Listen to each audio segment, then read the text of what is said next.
الرحمن الرحیم. ګرانو کتونکو، نن چې زمونږ ورور MNA مبارک زیب په اسمبلی فلور باندې کم تقریر کړی دی، نو داسې تقریر دی هر MNA وکړي.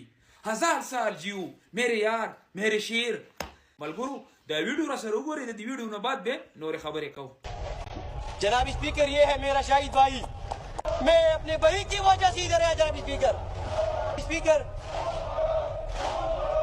میرے شہید بھائی ریحان زیب خان 1 سال پورا ہو گیا اور ان کا قاتل ابھی تک گھوم رہے ہیں. ریحان زیب خان میری بھائی تھا. 31 جنوری 2024 میں الیکشن کمپین کے دوران چیک پوسٹ کے سامنے دن کی روشنی میں ٹارگٹ کیا جاتا ہے جناب اسپیکر، اور ٹارگٹ فرار ہونے میں کامیاب ہو جاتے ہیں. اور آج تک ان کا قاتل آزاد گھوم رہے ہیں. اس لیے میں IG خیبر پختونخوا، وزیر اعظم صاحب اور انٹیریئر منسٹر محسن نقوی صاحب کو مطالبہ کرتا ہوں، بھرپور مطالبہ کرتا ہوں کہ میرے شہید بھائی ریحان زیب خان کے قاتلوں کو گرفتاری کے لیے تحقیقاتی کمیٹی بنانے کا مطالبہ کرتا ہوں.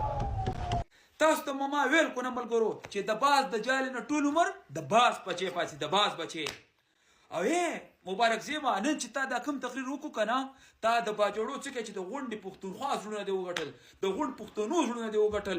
مړه ستا نه دي دا پښتانه داسې قربان وي لکه د شمع نه چې څنګه پتنګان قربان وي. تقریر هم چې کوي خلک داسې کوي، په امن یې کوي.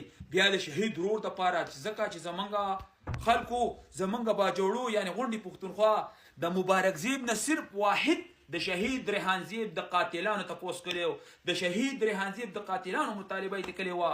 نن زمونږ ورور MNA مبارک زیب د خپل ورور شهید ریحان زیب دپاره مطالبه کړې ده او اواز یې ډېر زیات اوچت کړی دی.